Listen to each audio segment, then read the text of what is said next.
Well, I am your host, Jay Will, and I would like to welcome you to Inspire God's People, where we balance faith and business to guide you to your purpose. This is episode 213. Is the church too focused on money and success? Yeah, that's a tough one, right? We're going to answer that question and more. So we're going to, dive a little bit into this idea and looking at the modern church where we are today and, money and success and where's the place for it? Are we so focused on it that, we're losing sight of God? Are we steering people in the wrong direction? Are we greedy and just, blinded by the love of money? Like, we're going to unpack some of that, and it may not be what you think. You know what I'm saying? It might be exactly what you think. I don't know, but let's have the discussion. And if you're a person that listening in today, comment, like, subscribe, share this episode. Hopefully you enjoy Inspire God's People, you know what I'm saying, and what we here to do. It's a faith and business show, you know what I'm saying? Sometimes it's faith, sometimes it's business, but it's always Jesus. You know what I'm saying? Always Christian. So I'm going to dive right into this. I'm going to just keep it 100 with you. First things first, let me say this. Like, we've been doing this, I've been doing this podcast now for what, like 5 years. And so one of the things, that I like, try to stress and let people know is like the first 4 years, it was all audio. I grew this show on Apple Podcasts. So shout out to my people out there that can't even see me right now because you just a listener, a loyal listener. That's what we grew this show at, an audio show.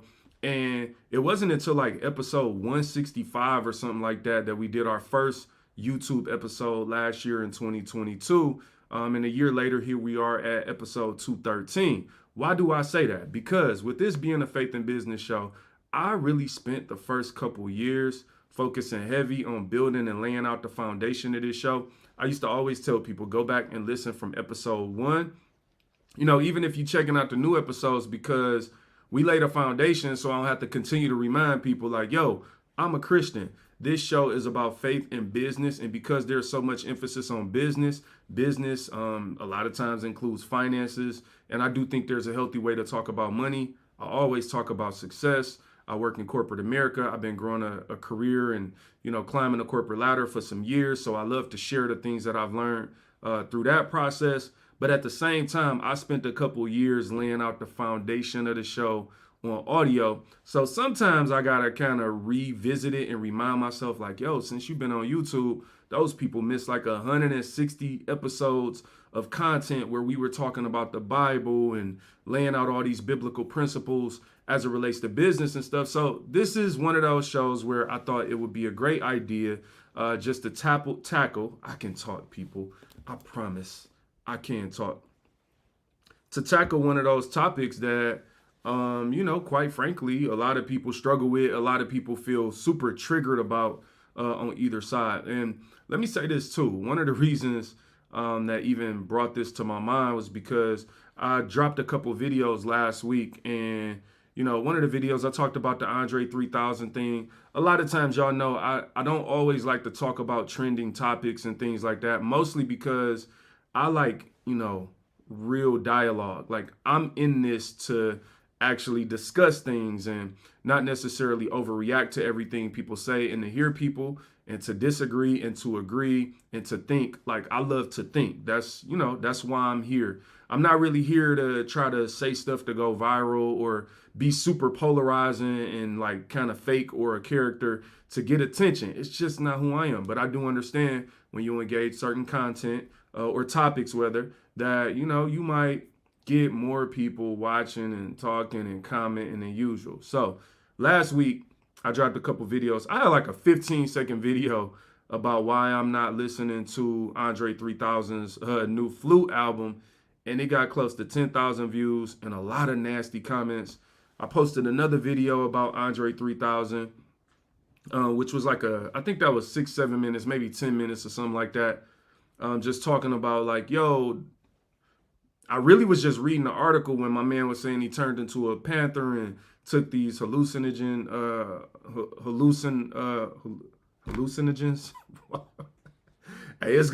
Hey, people be going crazy in my comments, man. They gonna fry me for that. but I can't talk. What's my point is like that junk that had only like 1,000 views, but I tell you, like these people hate my guts. So anyway, I wanted to do an episode where I kind of get people grounded. Like if you on YouTube and you checking me out for the first time or you see this video, you got to understand when you commenting on a 10-second portion or whatever, going off on me, educate me. I heard it all. You got to ignore that stuff. At some point, whenever I get stuff to go semi-viral, or that's not viral, but like when it just get a whole bunch of comment and attention, whether it's positive or negative, at some point I just start ignoring it. So my point is, I'm a Christian. So I don't know, like I kind of be feeling like, what are people on the internet for? Because I'm like, this is a Christian show. So what do I mean by that? Why is that important? What I'm about to talk about today is the church to focus on money and success is from a Christian perspective. So I first want to lay the foundation on this topic that I think one of the things that make this topic interesting is that it's like, when somebody talking about somebody in your family, like if you and my family and like we family members and we talking about somebody in our family, Crazy Johnny or whatever, and we all talking about Crazy Johnny. That's just a made up name. I'm trying to think like somebody named Johnny. Like we family, we could do that. But like when somebody outside the fam come in talking crazy, you kind of be looking like, bro, like you can't talk about Johnny. That's sometimes how I'm not saying people can't talk about the church. What I'm trying to really express with that is sometimes when we talk about the church, you have people who are against the church and they like just hate church, grew up in church, church hurt. Let's call it the church hurt people. And this ain't no shot at you if you like in that group. I'm just saying it is a thing where people who like used to go to church and something happened and they hate church. So any of their opinion is kind of driven from this place of hate and to tear down, and maybe even in their mind for justifiable reasons. But that's one of the reasons people talk about church. And then you got the other side, which is people who grew up in church and they just want to protect anything from church. It's like, bro, church can do no wrong. They going to always stand up for, whatever happened. And, that's an interesting side as well, because I think a lot of times on that side, even if people are well-intentioned, what happens is it's like, bro, if we don't ever like actually discuss some of these things, that the church itself ends up in a worse place because it's kind of like unwilling to like look yourself in the mirror and get better. So what am I saying that to say? Today's conversation is coming from a more balanced place. It's coming from a place of like, I love the church. I want to see the church grow, but I have some concerns about some of the activities and behaviors that we are kind of adopting as Christians. And if there was one word that you would take away from today, I would say that word would be balance. Okay. So balance is a word that I really want to explore because I think so many people are on one side or the other as it relates to topics around the church, especially once you bring in money, even more than success, just money. Some people hate the idea of a pastor or a church having money, and all of their opinions are going to be through that lens of like, yo, I just hate it and I think it's wrong. And some people, you know what I'm saying, they want the money and they want the success, and a lot of times want to be like the world. So for them, as long as that's happening, they ain't willing to admit anything wrong. So I just want to lay out kind of the perspective, the angle that I'm coming from today is a more balanced angle. So let me say this. Really, the first mistake I think we make when we talk about the church and money is success is, if I'm being real, we ignore the Bible. So I believe that the Bible should be the foundation of how we talk about these conversations. Like, because again, remember, I'm level setting this that like I'm a Christian. The intention of this conversation, it don't mean if you're not a Christian, you can't listen. I'm just telling you, if you listen into this, this is the perspective of a Christian. So I'm talking about this topic from that dynamic, right? You might be an atheist, you might be something else, and you like, you might be into some other religions and you got this whole perspective. And, I'm sure there'll be people in my comments later that want to give me the history of why I shouldn't read the Bible. Someone's like, bro, you in the wrong conversation. Like, this isn't that conversation. I didn't ask you for that. So But I do believe as Christians, if we want to have this conversation honestly, that we should first be trying to understand this through the lens of the Bible and being like, yo, like the Bible is the foundation. A Christian is a follower of Christ. It means of or from something. When you add that IAN, it means I'm of this or from this. So if I say I'm American, that means I am of or from America. If I say I'm Canadian, like that IAN means something. And so when we call ourselves Christians, it means that we are of or from Christ. So I'm going to say this as a sidebar. It's always hilarious to me when I see people online. Like, I've literally seen this topic online. Like, was Jesus a Christian? I'm like, okay. That's like asking you, are you a you? Like, he was himself. He didn't have to follow himself. Like, it's the weirdest question. Anyway, that was super sidebar, but people do ask that question, like, is Jesus a Christian? So I got a couple things I want to make sure I say. All right. So heads, it's like heads or tails to me, right? Like when you flip a coin, people always say heads or tails, right? Because it lands on one or the other.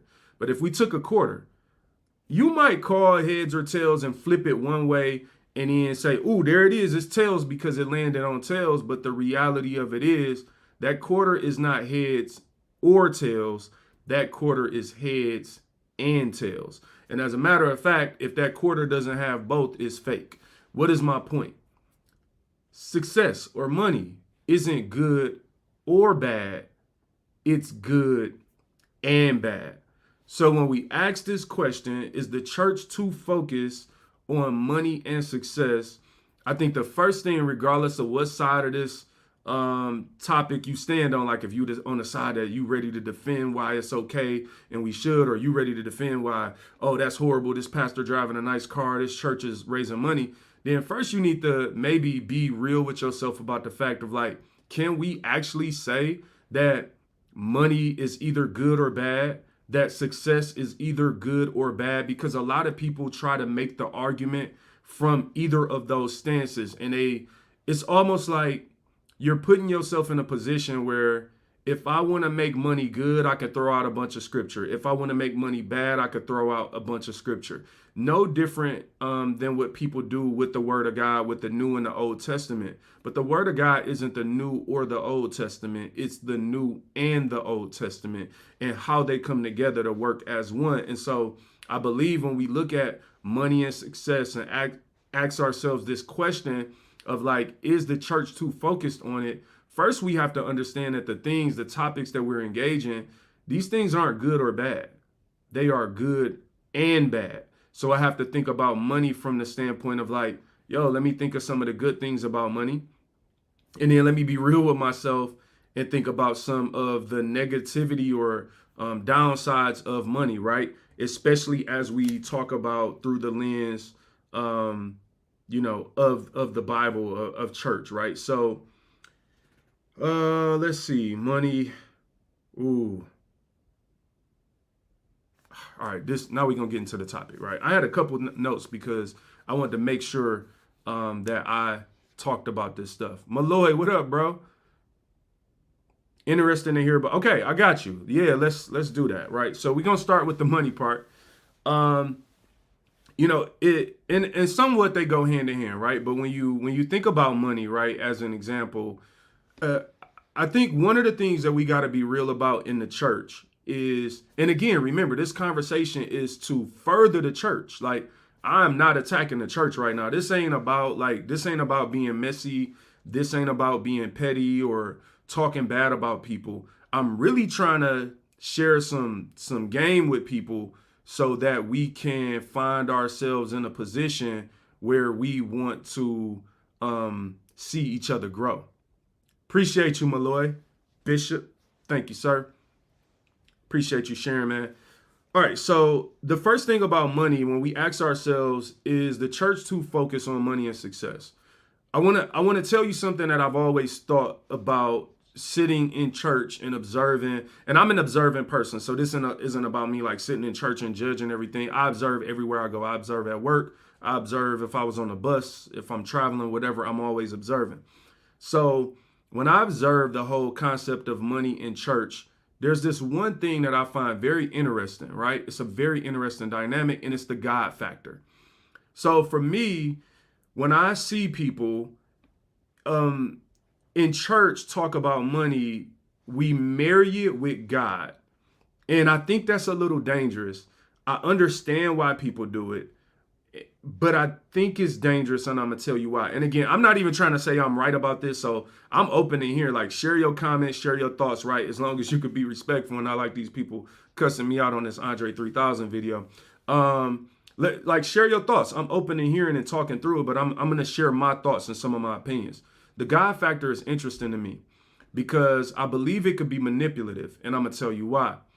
If I connect only while you're in church all of your financial decisions to God, and I'm telling you that there's a spiritual, and this is, I got to be careful how I say this. I'm not saying that there's not a spiritual impact to how you spend your money and not a God-led way. But in church specifically, in those four walls, we mystify it. And what do I mean by that? Like we make it like this, like woo. And so what happens is when you get somebody in a room and you tell them as an example, if you do this, God is going to do this. Now we're talking about with your money. We're not talking about with your lifestyle, right? We're talking specific to money right now. If you do this, so what makes it interesting is because you can have money and not have God. But if I make it that your money decisions specifically are connected to your relationship with God, then what people do is they use their money in a way that is almost like I'm buying God, like I'm prostituting God. Like, give me a little bit of God for $100. Give me a little bit of God for $50.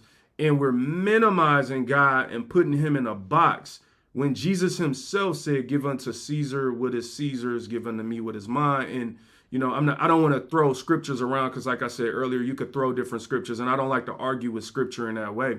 But I do think this is a very important thing. What's up, Crystal? How you doing, sister? It's been a while since I've seen you. Hopefully everything is good. So I've seen this done in a way where there was this, was it Fast and Furious? I want to say it was Fast and Furious. It was the whatever Fast and Furious had, like when they found Letty. This was maybe 5 or 6. I don't know. They got 10 of these movies. I don't know which one it is. One of the movies where Don was driving fast when they was going through the tunnels or something. And I remember Braga. Braga was his name. Did they go back to Mexico for Braga? And there was this scene where Braga, the evil dude, right, the murderer and the drug dealer, he was in the church and he was taking his money and basically giving it to the priests for a blessing, essentially saying, yo, I want to buy a little bit of God. I want to buy a little bit of protection right now. And there's this mentality that I can be out here living any type of way. I could be mistreating, I could be murdering people, but I'm making money. So as long as I bring this money to the church, there's the God factor where the preacher has convinced me that this money is my connection with God. And as long as I'm giving God this, then now I'm blessed. Woo! I'm about to lose some followers. So when I think through that, I ask myself, like, is this dangerous? How dangerous is this to misuse or maybe haphazardly or in a laissez-faire way connect God with money in a way where even if it's not on purpose for me, I'm putting people in a position where it's possible, based on their limited understanding of what I'm presenting to them, that they may not understand exactly how this thing works. So then we get situations in church where people come and, I've been in 1,000 church services, y'all. So this isn't to throw shade or anything to anyone, I promise you. But we do this thing. I'm going to tell you one thing we always do, not always, that I've seen done 100 times though, is this thing where people during the offering time, right? It's you raising the money and you're telling these stories to people and like trying to play on their heartstring to get them to give some money. And one of the things that I've seen done before is like, you want that car? You got to give your way to that car. You want that house? Like, God gonna bless you with a new house. I need, X amount of people to stand up and give this amount of money and God's gonna do it. Now, look, I promise I'm not throwing shade. That's not my intention. This is super important to talk about because I want to really think about that situation. If I take a person that is financially illiterate, right?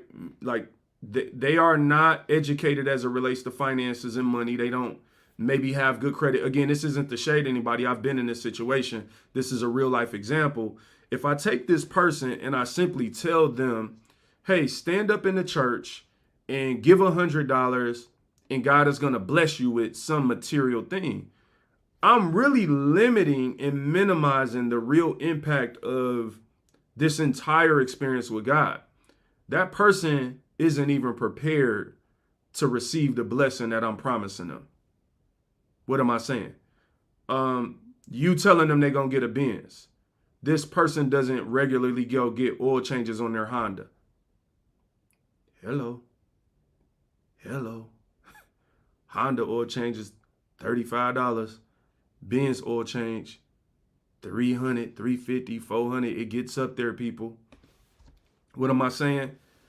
I'm saying that we end up taking advantage of people who are illiterate in a particular area, promising them something that they can't even handle. And then, let's be real. Appreciate it, Crystal. When they don't get blessed and nothing happens, we just come back to the next anniversary, the next year's service, and do the exact same thing again. We keep copying and pasting, telling people the same thing. Your breakthrough is coming. This is coming. If you give this amount of money, your breakthrough is coming. Listen, man, I know how much a Gucci shirt costs. I know how much some Yeezy shoes cost. I know how much a Jaguar car costs. I know how much a Honda and a Toyota costs.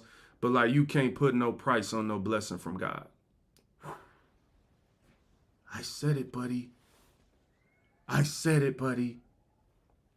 You can't put no price on no blessing. You have to be careful putting price tags on things in church. Like, because what happens, right? And I'm going to move on from this in a second. You put people in a mentality like a shopping mall mentality. And the reality of it is, like, you feel me, Crystal? Like, we really shouldn't want people coming to church with a shopping mall mentality and looking on the wall and saying, how much is that? How much is this? Because at the end of the day, like, this is about lifestyle. This isn't about, first of all, self-righteousness. You do this, you get that. Like, it doesn't necessarily work like that. And I'm going to break it down further because God might have you in a place. Ooh, I like that. God is not for sale. I really like that. Actually, Crystal, if I was thinking, that would have been the name of this episode. Thank you. Thank you for bringing it up midway through the show. As if you knew. Anyway, we got to be careful, though, with this idea of, I love that God is not for sale. Like, that shopping mall mentality, it can make you self-righteous because the reality of it is this. God might have me in a season in my life where he wants me giving, right? Let's say God wants me doing things for people, helping people, and just giving, but giving by faith. See, if you giving by faith, there is no promise that you're going to get a Benz because you gave $100. First of all, a Benz don't cost $100. Bingo. Yeah, I said it. Doesn't cost a hundo. It's all good, Crystal. So you're creating this false image for people that they could come to church, almost play church like the lottery, put $100 in, pull the slot, and a benzo pops out. Pull the slot and a husband pops out. Pull the slot and a family pops out. And it's like, bro, hold on, let's speed this down. Let's slow it down. I said speed it down on purpose. Okay, I'm not crazy. God may actually be dealing with you in a way, dealing with me in a way, where he like, nah, Jay, I just want you like I might be pruning your heart. I might be changing something in you, and I need you to give, right? And maybe what you're gonna receive, the blessing isn't gonna be something tangible, right? Maybe it's gonna be something internal. And so now instead of you putting a price tag that, hey, I spent $100, I get a pair of Nikes, maybe it's like, nah, bro, I want you just giving. You don't even know, you will know when you need to stop, but every week just give right now. And then now on top of that, that giving may look a little different. Maybe it's $50 in church this week and $50 tip to a waitress or a hostess somewhere at a restaurant, or maybe it's a $20 tip to the valet service guy. And so the other thing that we do when we put this shopping mall mentality on the people of God in church is we limit everything to church. And I'm gonna talk about why this happens in a minute, but we limit everything to church. And then so you have Christians that go to church and give, but then go to the restaurant and can't give a good tip. And they are maybe some of the most rude people. And I'm not saying that every Christian is this way, but I'm saying this is the mentality that can be created when we tell people, hey, come to church and give this amount and God is going to do this. We limit God. We think we are like making some people better. We're limiting people's perspective of God because God might want you to give outside of the church. It may be like you may need to give more. Like $100 may not be enough for what God wants to give you. And then money may not even be the thing he wants you to give, right? It may be your service. It may be your time, because money isn't everybody's vice. And the other problem with preaching that is some people got money. So for them coming and giving $100, $1,000 ain't nothing. Now I have to talk about the other side of why this happens sometimes. And this is going to be tough. This is something else I thought about. Man, it's almost no way for me to say this other than just say it.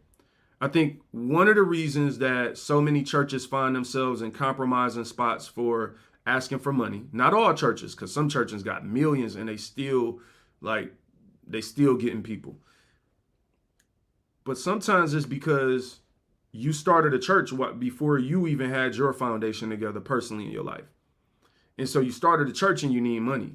Or you started a church and you're not financially literate or financially savvy, meaning you don't know how to raise money, you don't know how to rally money, you don't have a business mind, you don't know how to manage money, you don't know how to leverage money, you don't know. And this is not a shot, but it's something that's reality, especially from where I'm from. And, our culture, what I'm saying, where a lot of times you starting from the bare minimum and the bottom. And a lot of times, I'm going to tell you something. When I read, whose book was this in? This was in Booker T. Washington's book, Up From Slavery. And he talked about when the slaves were freed, there were two jobs that they went after: politician and preacher. And right, those were two ways that they can use their, whether you have to gift a gab or something, and you can go and make money, right? So when preaching is a career or an opportunity, or something that you're looking like, oh, I never made it in basketball, baby, I'm about to go preach. Like, it's a very dangerous thing. I'm not saying it's wrong for you to want to preach. I'm saying it makes it dangerous. Remember, we're not talking about either or, we're talking about and, right? And so a lot of churches find themselves in compromising position because they need the money. So if you got a member there, let's say the member is selling who knows what, who knows where and why, who and why, like, you might be a little reluctant to preach against that sin if that, member is a given member and they giving a lot, and you find yourself in a position where you like, I need this money. And so, hey, I need this money. So I need Sister Shirley to give $100, even though I know her light's about to be out, or her grass ain't been cut in 6 months. Sister Shirley, I need this $100 to pay this light bill at the church. So I think that's one of the reasons it happens. We often dive right in without counting up the cost. Amen. That's the words of Jesus. He told the disciples to count up the cost before they follow him. And so a lot of times, to your point, Crystal, a lot of people start churches and they haven't actually understood what it's going to cost. So then you find yourself let me tell you, in a position where you need money.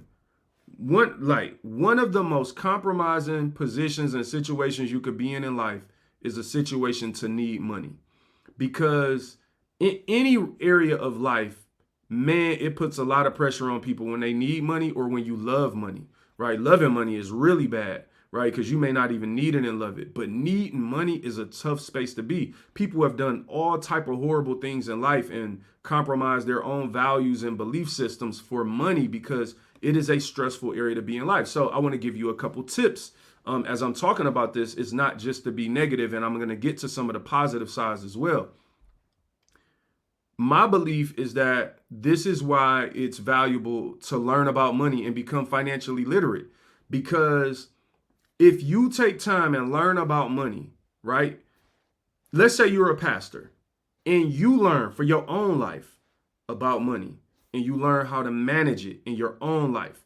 And you put yourself in a position where now, let's say you start a church and you're not compromised. You're not vulnerable because you're taken care of.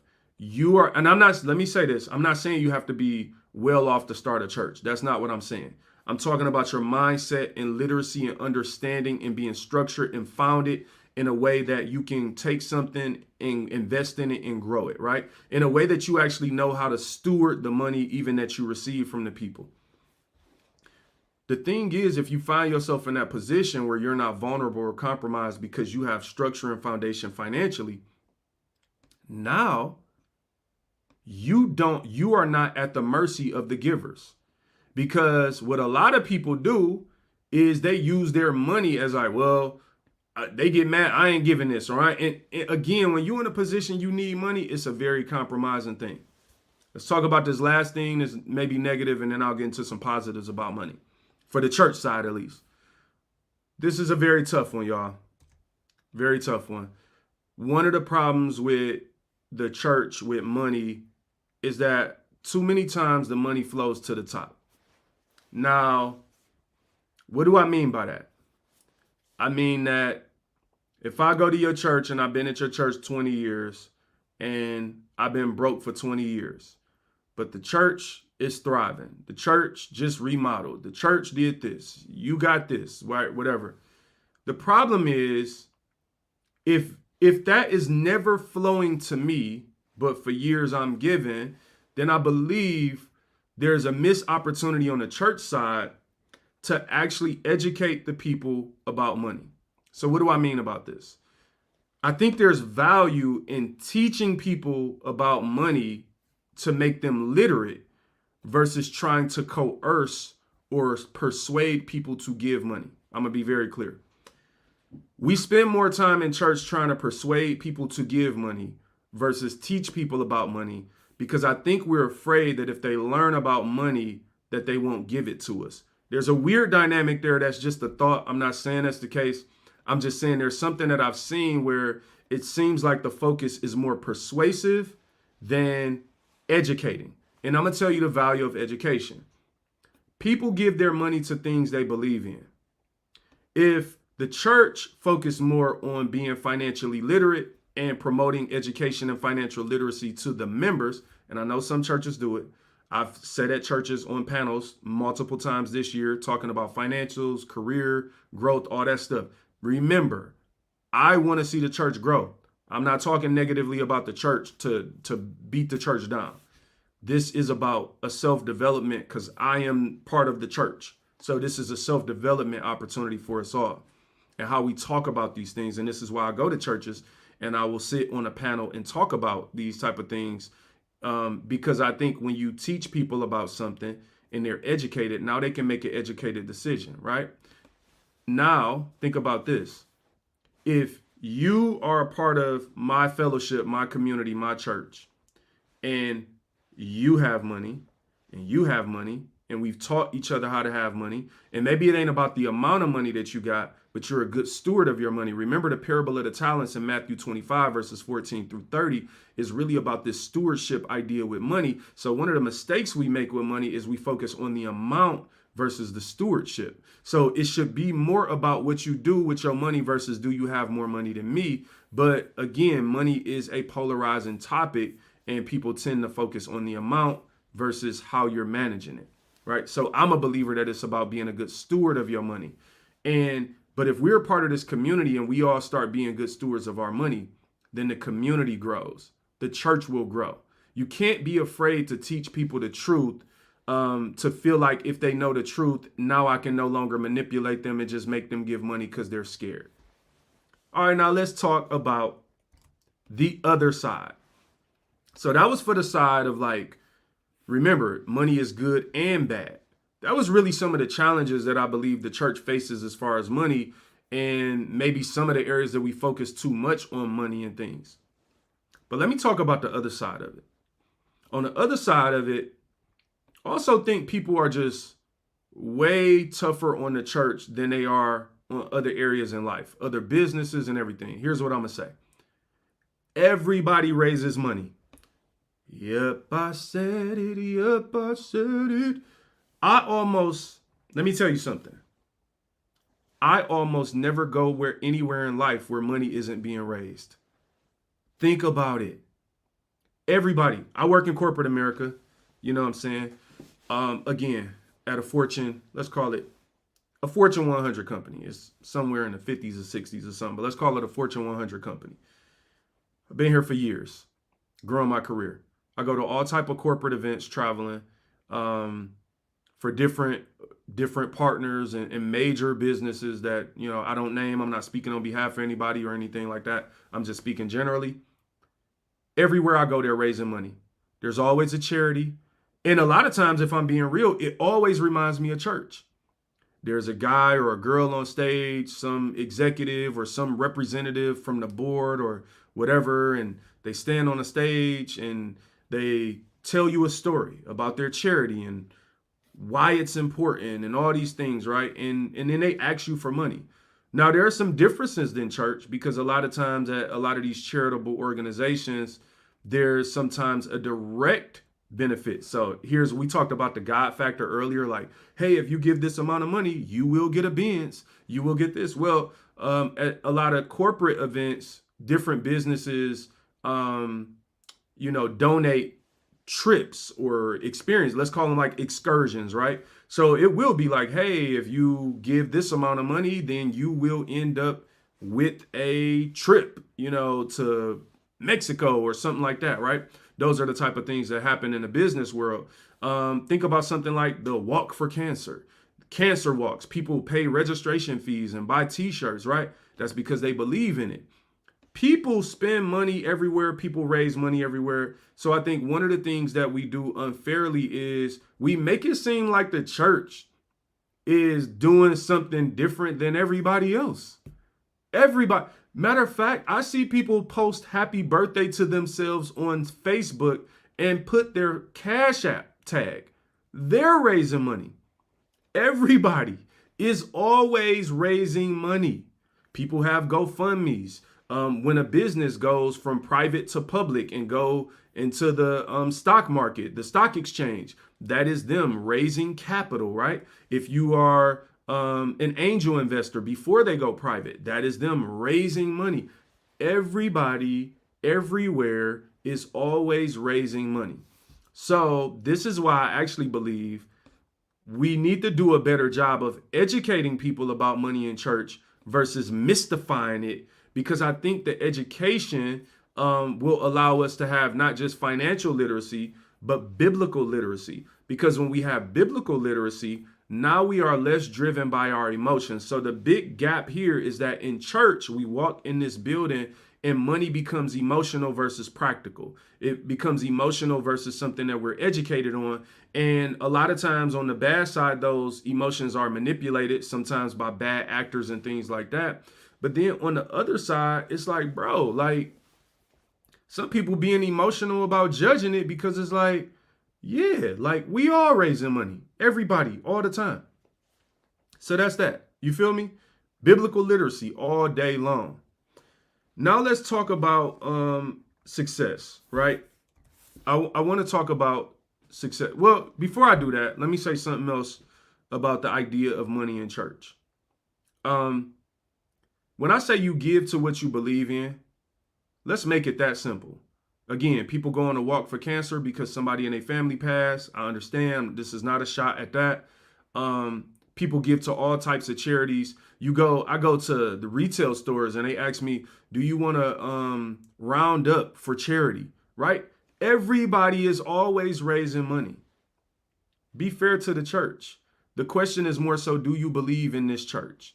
Do you believe in what they're doing?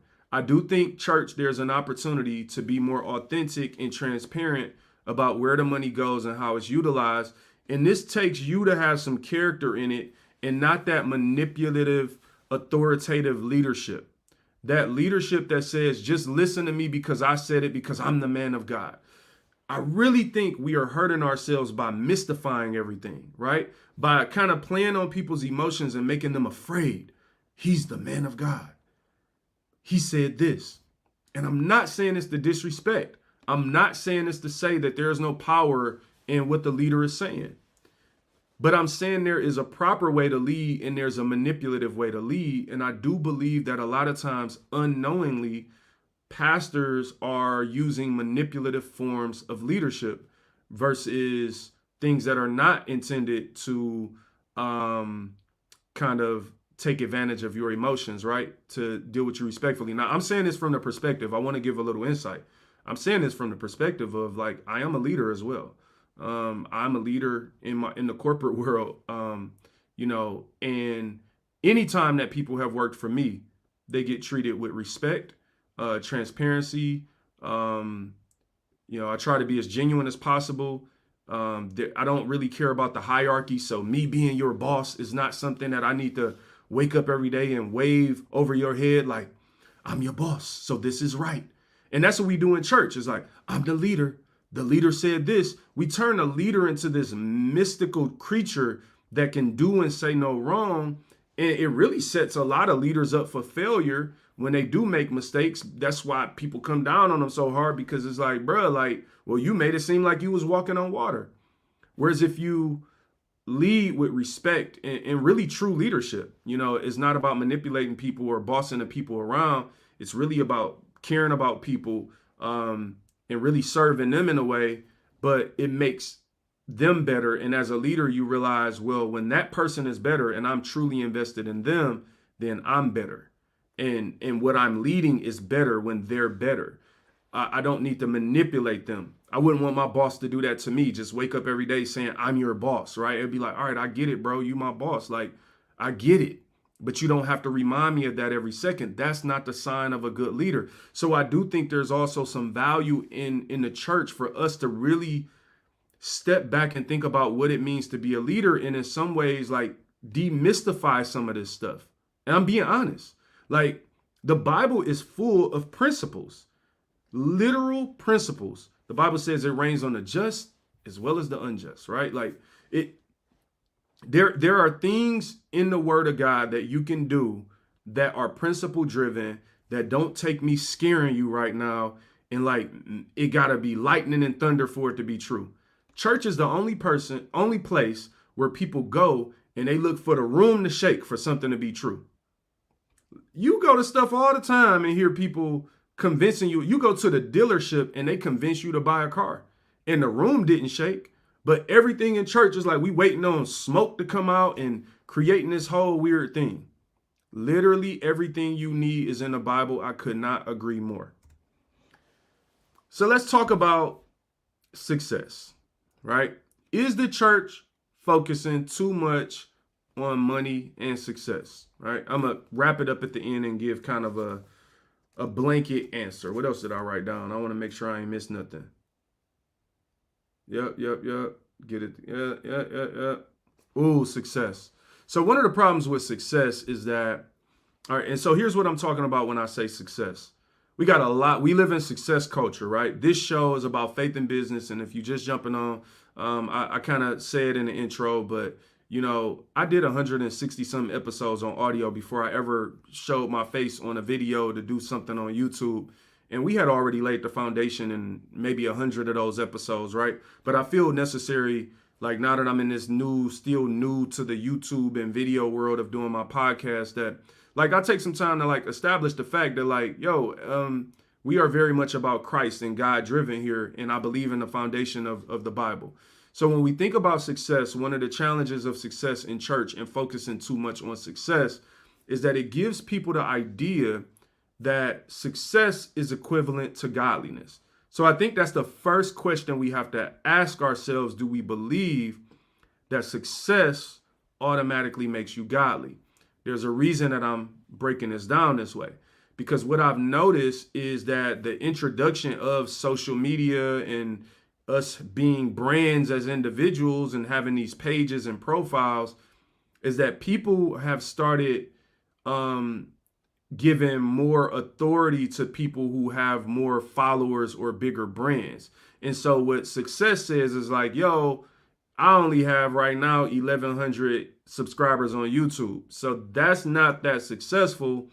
So based on my YouTube subscriber count, then if somebody with 20,000 subscribers comes in and makes an argument against this video, then I can look stupid on social media because this person simply has more followers than me. So there are more people that are prone to agree with them or place value on what they're saying.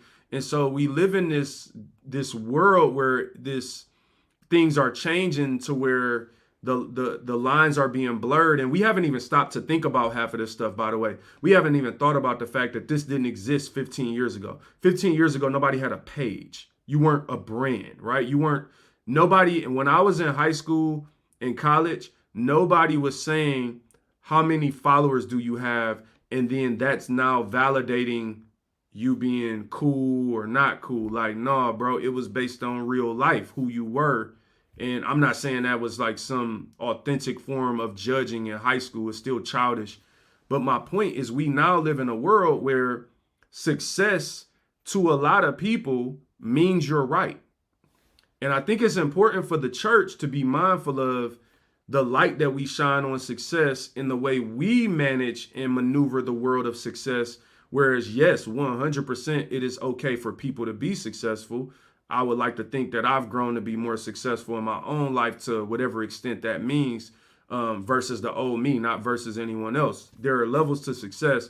By all means, I'm not saying I'm at the highest or near the highest level. But what I'm saying is that, yes, I have strived in my life to get better, to make better financial decisions, to take better trips, to do things, right? To get a better job or whatever it may be, to grow and to become successful. But I think it's very important as a part of that success not to validate yourself in it. And I'm going to tell you some of the reasons why we should caution that. Because it can give people a voice in the church that haven't earned that voice. All right. What I'm trying to say is, I'm gonna try to make it plain to you. Let's say I am an expert psychologist. And in the field of psychology, like, there's no person you should come to other than Jermaine. But then let's say you're looking to buy furniture. Well, why would you come to me about what's the best quality furniture? Simply because I'm successful in one area does not equal anything in another area necessarily, right? Now, when somebody is successful in the world, let's say you own car dealerships and you become one of the richest people in your city from owning car dealerships, and you happen to go to church. Now you go to church, and because of your success, you're being treated like a celebrity. You are now being treated like you are, above. And in the Bible, it literally talks about some of this stuff in the Bible. Like, there's a scripture in the Bible. I wish I should have pulled it up. There's a scripture in the Bible that says, like, don't bring somebody in church and sit them in the front based off how they dress. It literally says that. Now I want to find it. Like, oh man, now I want to find it.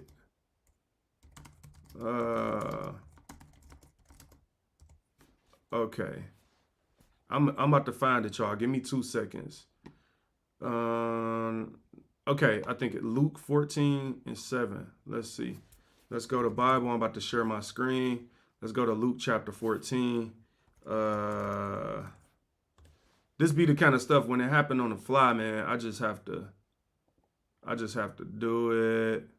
Luke. Let's go to Luke. I put in 14 and it's going to verse 4. Luke. Why is it? Bible, read. There we go. Okay, Luke. I'm almost ready. All right, 14. All right, y'all. Let's share this real quick. I gotta read this cause like I just got to. I'm sorry. When it comes to the Bible, it'd be like I gotta read it. Jesus heals on the Sabbath. Okay, he's breaking all type of rules already. All right. Jesus teaches about humility. I think that's really dope as we're talking about success. Jesus teaches about humility. Let's see what this is about. Luke 14:7, New Living Translation. When Jesus noticed that all who had come to the dinner were trying to sit in the seats of honor near the head of the table, he gave them this advice. When you are invited to a wedding feast, don't sit in the seat of honor. What if someone who is more distinguished than you has also been invited? The host will come and say, give this person your seat. Then you will be embarrassed and you will have to take whatever seat is left at the foot of the table. Instead, man, the Bible be spitting game. Instead, take the lowest place at the foot of the table. Then when your host sees you, he will come and say, friend, we have a better place for you. Then you will be honored in front of the other guests. For those who exalt themselves will be humbled, and those who humble themselves will be exalted. I mean, this is just the Bible. Those who exalt themselves will be humbled.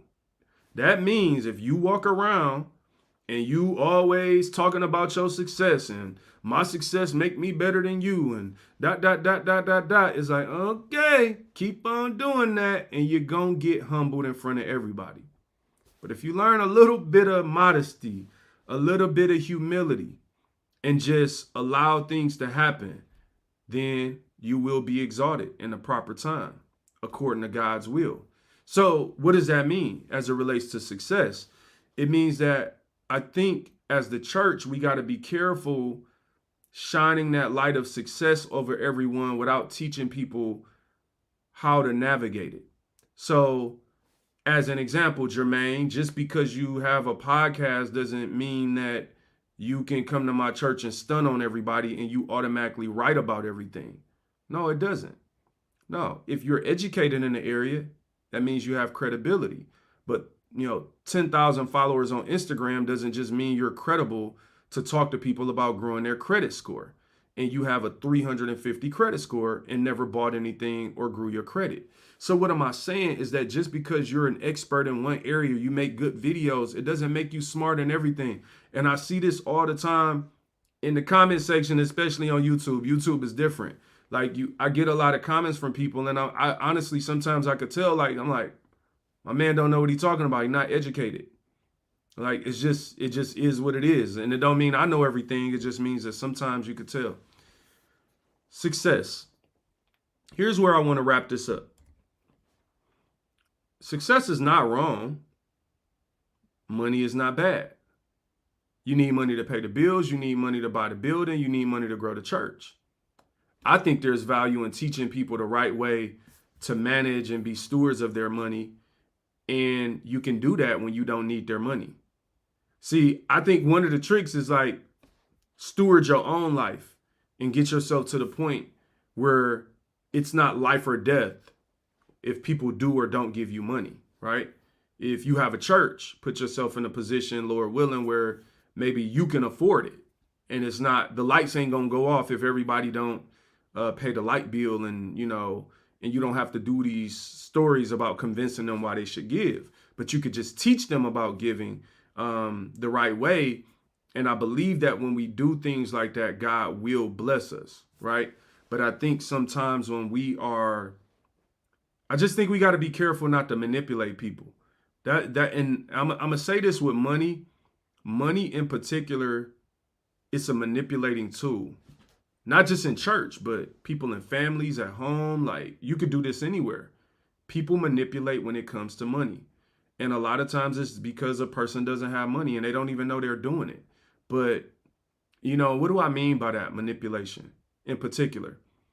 I mean, when people, let's say you saw me walking down the street and you wanted me to donate to your charity.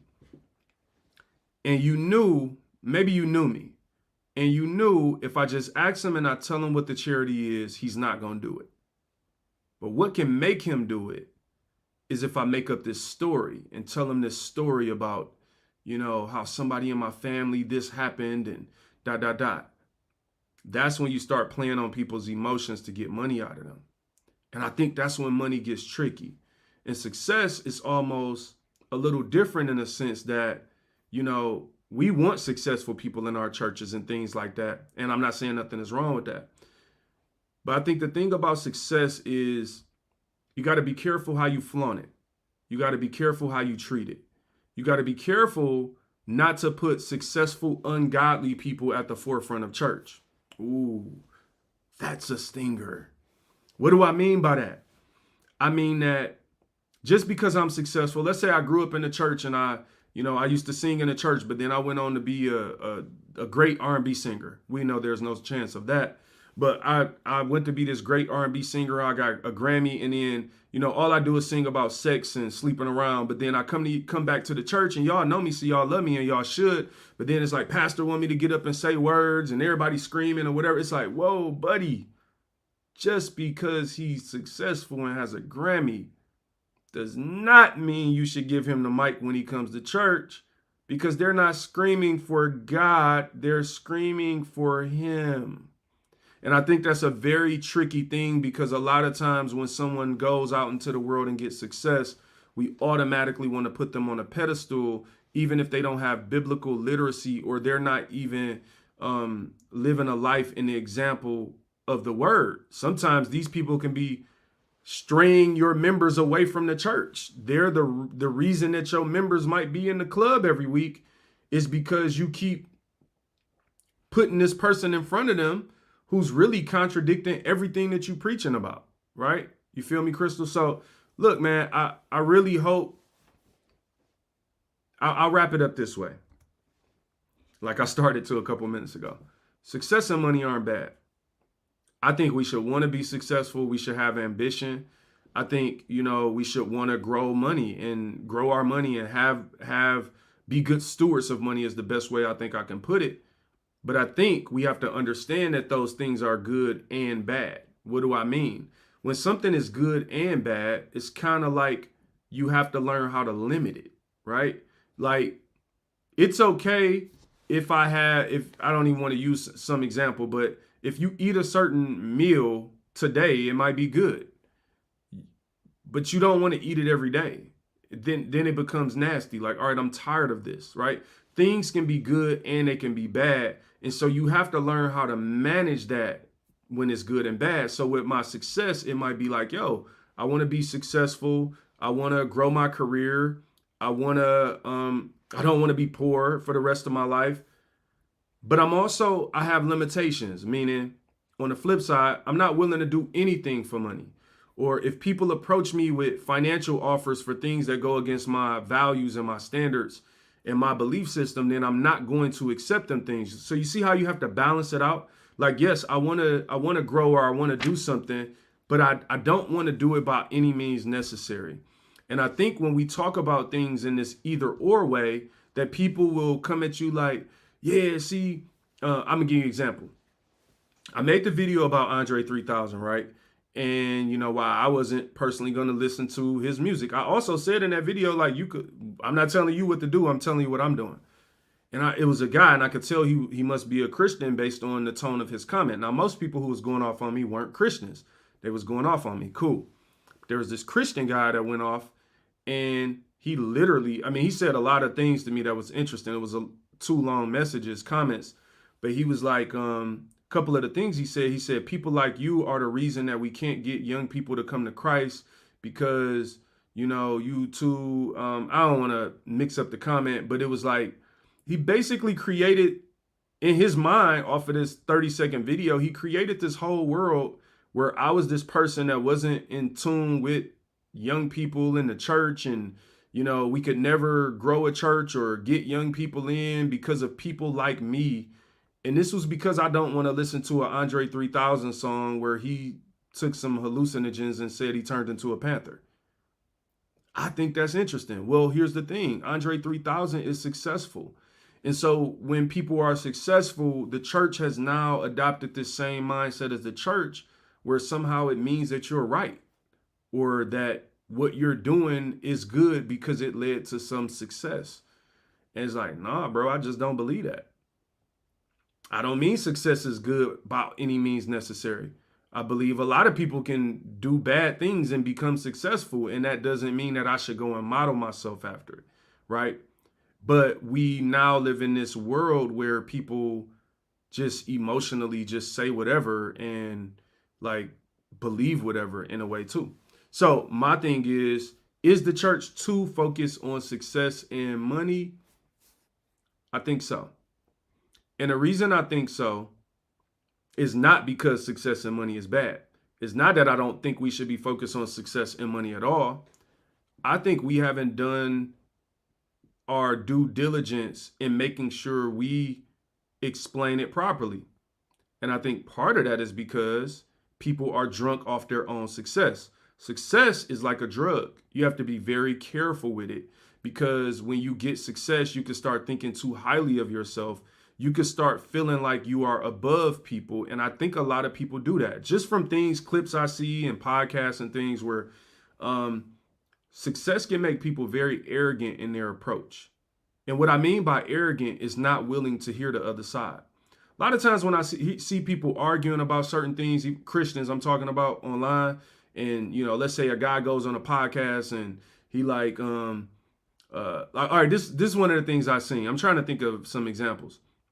I've seen little things like where you'll have a Christian couple, and let's say they, on their Instagram, and people are arguing about, is the outfit too revealing? All right. And you'll have people like literally arguing back and forth on both sides. Like, see, that's what's wrong with y'all. Can't nobody have fun. Then you have the other side like, no, that's just wrong. And I'll be looking and I'm like, I wonder is anybody actually truly interested in hearing the other side, or are we just interested in spewing our own?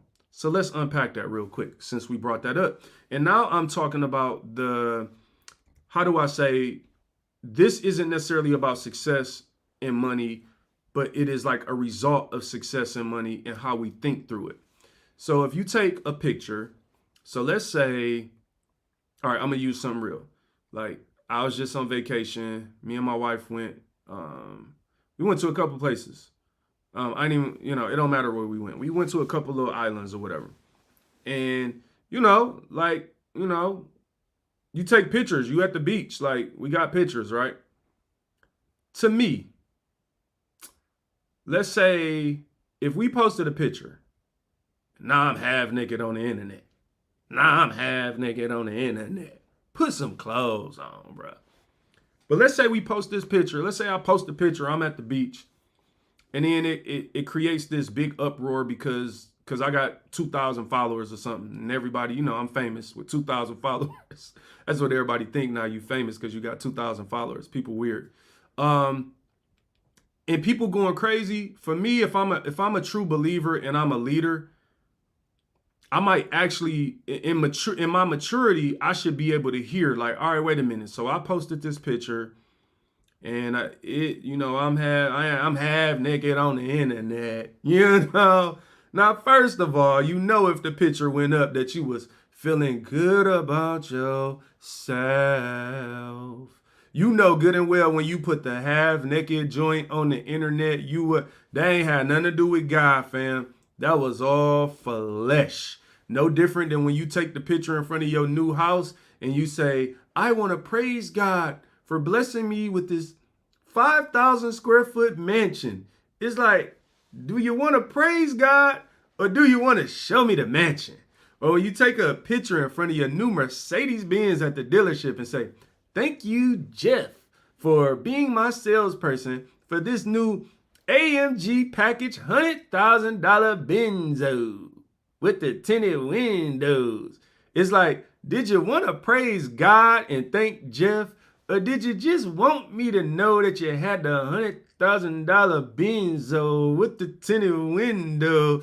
Like, no, you know that was about the Benz. So what am I saying? If I post something like that and it creates an uproar, if I'm a mature believer, I'm not just going to get out and be like, see, that's what's wrong with y'all. See that? I'm going to be real with y'all. I think it's an immature way to approach conversations. See, that's what's wrong with y'all. It makes me cringe every time leaders, we're talking about leaders now, right? When I hear a leader talk like that, see, that's what's wrong with y'all. Like, huh? You a leader, bro. Come on now. You know you was half naked on the internet. What kind of validation was you looking for with that picture, fam? Am I saying you going to hell?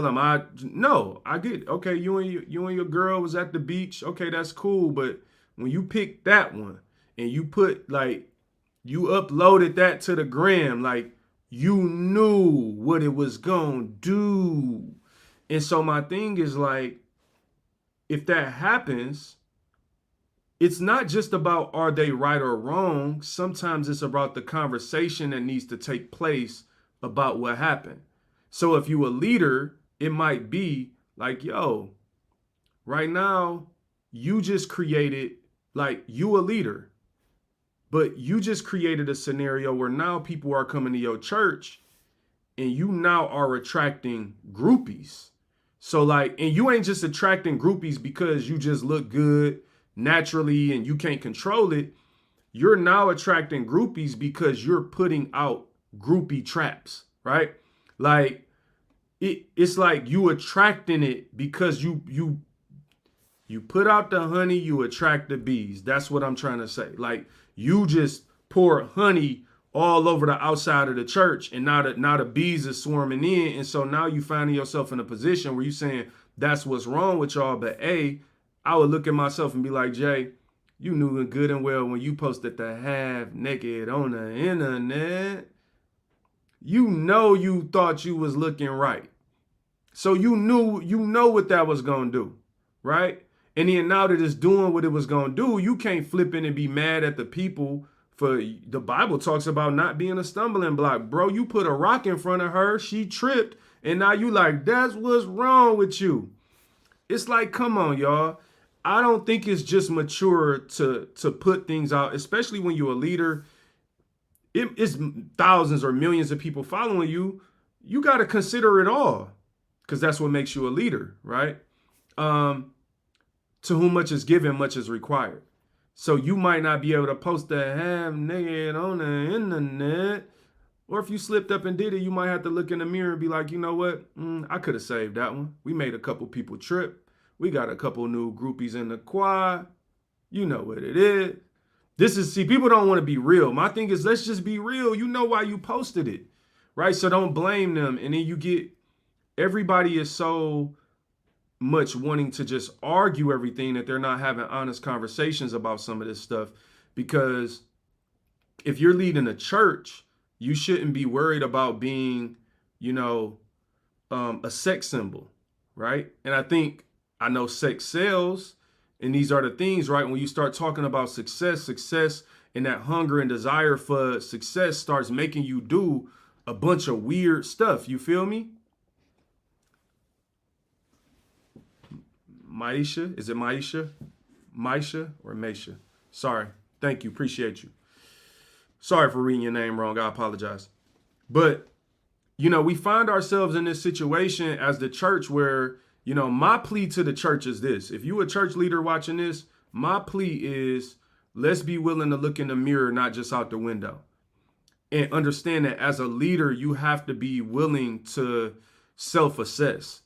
And you need somebody in your corner that's going to tell you the truth, that doesn't care about your success or your title. Again, remember, and this is something that happens in church. Church is such a hierarchy, right?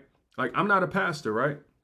Some people is like, yo, you not a pastor, you not in this clique, you can't tell us nothing, right?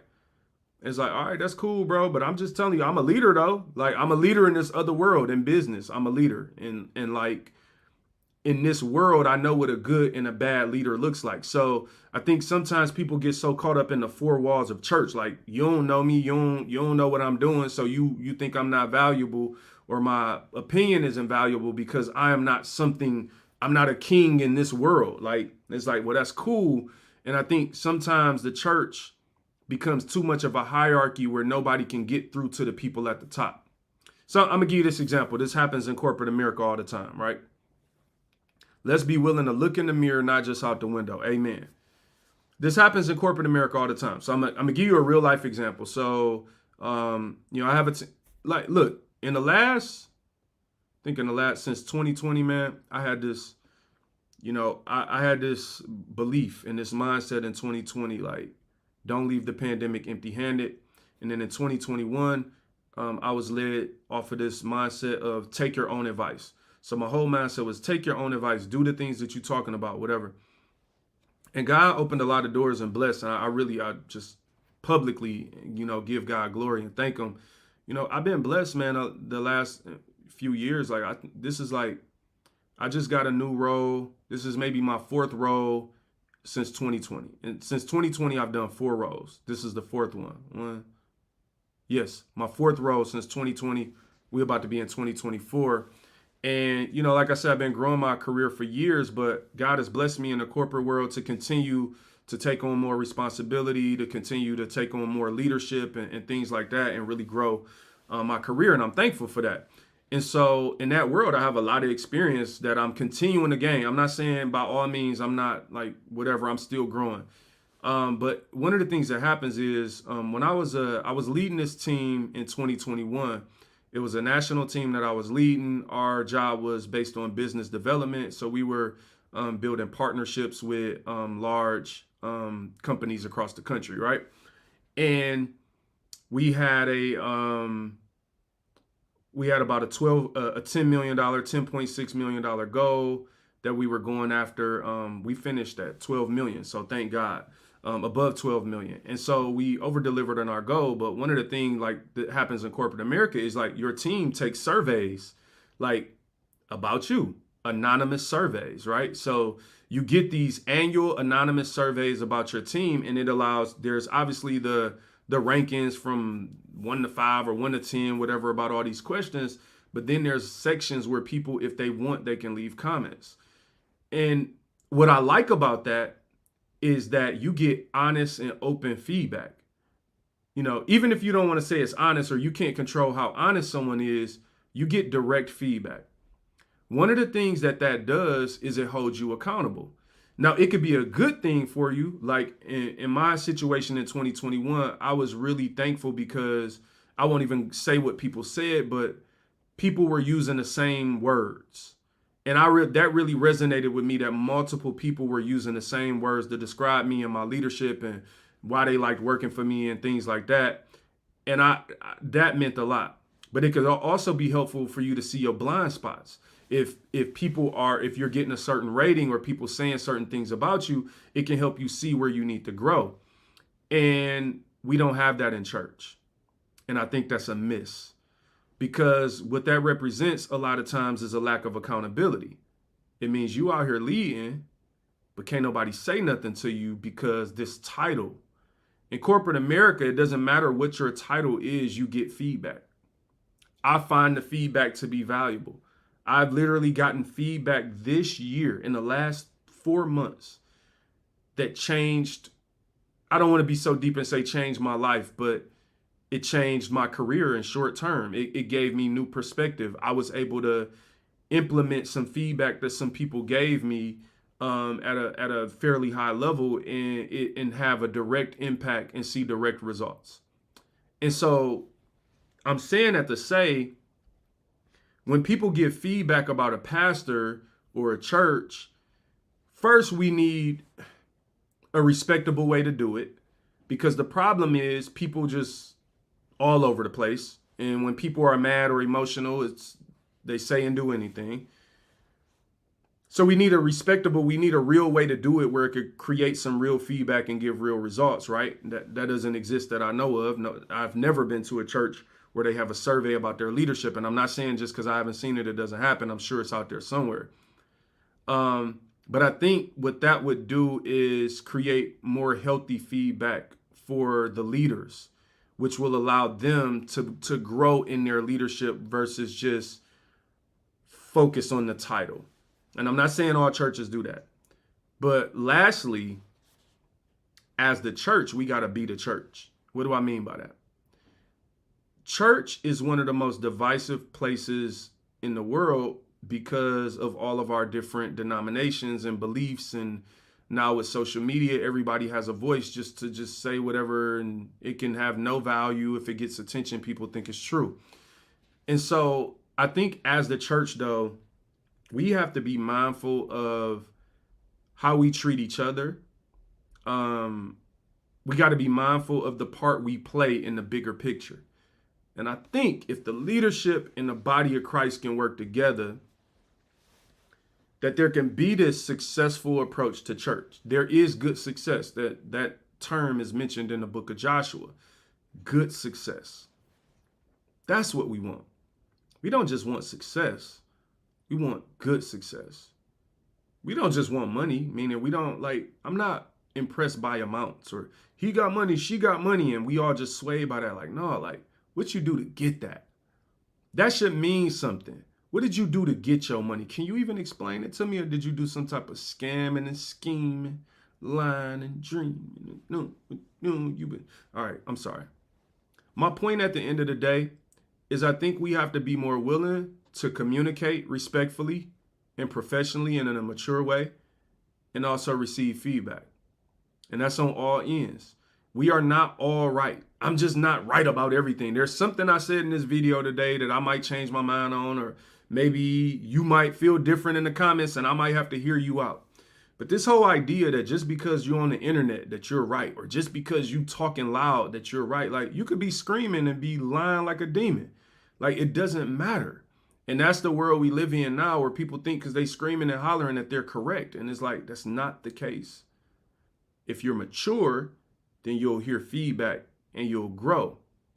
But this idea that, a pastor should just not have money or be unsuccessful, or a church should just look no, I don't believe that.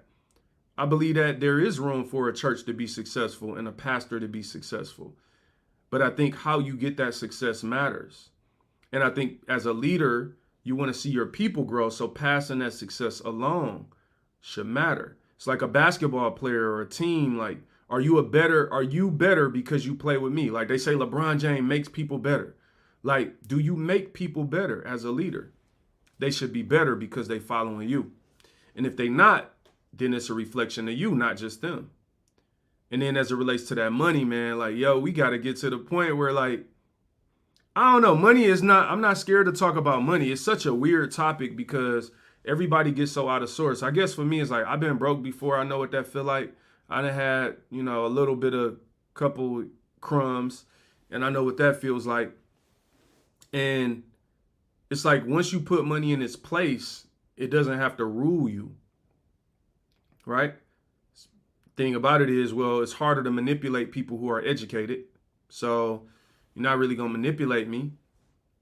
So that means I'm going to give based on things I believe in. I'm going to give based on timing. I'm going to give based on what makes sense. But not because you scared me. I just don't believe that's the right way to give in church. I don't. But I do think we should give. I do. I think we should be givers, not just in church, in our lives. I think we should give good tips. I think we should look for opportunities to bless people. I think, we should find ways outside of ourselves to want to grow. And I think, look, if you believe in your church, then you should want to see it grow, not because you're scared and your money going to shrivel away if you don't, but because you believe in it, just like you believe in other stuff that you give money to. The one thing I would ask you to do is when you, tomorrow, the next day, pay attention to everywhere you go where money is being asked of you. And then ask yourself, am I misjudging the church? Am I mistreating the church? Am I judging the pastor a little too harshly because they raised a couple dollars to put a fence around the building? when I just gave, money at this grocery store, I rounded up for some foundation that I don't even know if the money even went to the people. Give based on what you believed in. But don't be mad at people who do believe in the church. But then at the same time, church, don't manipulate people. Don't teach people how to pay their bills. Teach people how to be good stewards, because look, man, you don't want nobody paying, giving you their rent money and they lights going out, so you could keep this church or drive this car, do whatever you're doing. As a pastor, you don't want to have to need that money, man. You just don't. You don't, like, I just think like that's a tough way to live when you need money for things and you are driven by that and moved by that. I think we have to be able to put money in its place. Thank y'all so much for watching. Hopefully this show blessed y'all and didn't make you mad. And if it did make you mad, tell me about it. And hopefully, you understand that wasn't the intention. The intention was to see us grow on both sides, as the church, as the leadership, as the body, as visitors and guests, but also like just not to be afraid to talk about money. I'm sure it's 1,000 things I didn't say. People probably be listening like, he should have said this, he should have said that. Look, I ain't trying to be right about everything. This was really just to spark a discussion, hopefully from a respectful and mature way that's not intended to do anything but grow the church, see more people in the church, more people following church, healthier churches, churches in better financial situations, churches that don't need to manipulate, but the people are thriving because the word is being preached and they are biblically literate and we understand who God is and we don't have to scare them to give money. But then people just start giving because they want to give and they know what it's being given to. And it becomes more than you could have ever imagined them giving, not just for you, not to you, but for this thing y'all have in common that y'all believe in the church. And that is a huge part of all of this. I think that's hard to do when you yourself are not in a good financial stewardship mindset situation. So I would urge any leaders, look at your personal life and make sure you got that financially in order, because it's going to make leading anything around money a lot easier when you're asking people to give, giving them the opportunity to give in something they believe in. And it's truly because you're giving them that opportunity to help be a part of something and they have it and they're good stewards and you're not manipulating them. And versus you trying to need that money and doing something weird. It's like, nah, bro, listen, I'm telling y'all right now, let me make the record straight. If you see me out here in some type of car in some years, look, first of all, I don't want to have no church. Let me say that. Thank you so much, Crystal. I appreciate you commenting, watching, checking it out. If you see me out here, let's just say in a luxury vehicle one day, if I hypothetically had a church one day, hypothetically luxury vehicle one day. If you see me, let me tell you this. If I got a church and I got a luxury vehicle, ain't no sense in you being mad, bro. That church ain't about that car. I'm telling you right now, if I'm in that situation, I already had it. Already had it. Already had it, bro. I ain't saying I got it. I'm just saying if you see it, I already had it. Not interested in starting a church to take people money and get a car. But I might get the car, though. So this is the last thing. I got to say this thing. And this is why this is important. There are a lot of pastors, a lot of them, who was already successful before they had a church. So we can't be so closed-minded that we think that everybody is using the church as a come-up. Some people already got money and probably putting more money in the church to run the church and keep the church going than the church could ever give them. So there's a little balance there, right? Where the people who are doing it right, you might be looking like, why he driving this? Why? It's like, he's driving that because he had a business before he had a church and he sold the business and he did pretty good for himself. Then he sat back rich and had all this money and thought to himself, well, I'm going to retire from my job because I don't want to go to work no more, but I still want to do work. Now, you know what? I'm a believer. I'm going to do the work of the Lord. I've been called to pastor. Okay, now I'm going to have this church, Now these people mad at me because I'm driving in a Bentley. Don't be mad at me because I'm driving in a Bentley. Don't be mad, bro. I ain't mad just because you got it. You know what I'm saying? Especially if you got it right. I just don't want you to get it with my money. And I ain't got it.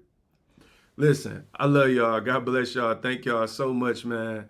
For checking this out. And yeah, that's not every pastor is using the church as a come up. That is facts. And I think ultimately, if we leave with that thought, then even our criticism will be through the right lens of not just automatically associating somebody as evil because they got some things that they work for.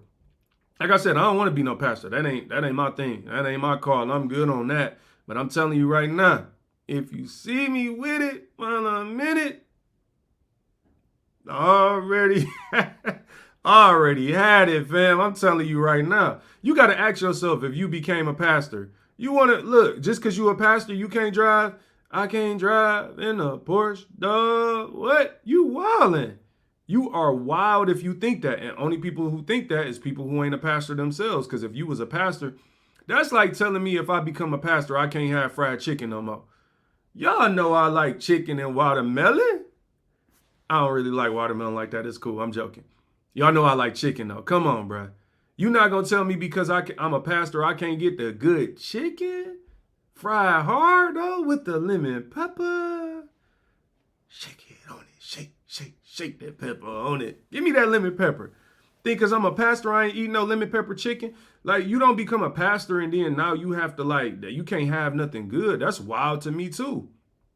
Stuff to me is wild on every angle if you haven't figured it out. It's not about what side you on to me. It's about having the balance to understand and see both sides and have a detailed conversation and a layered conversation about it that isn't just about being right, but making us think through these things from both sides and making us think for ourselves. If we want money and we want to be successful, we should be viewing it through the lens of the Bible. And that's ultimately why I have a Faith in Business podcast that isn't intended to be about the gossip or all the current events all the time and all that stuff.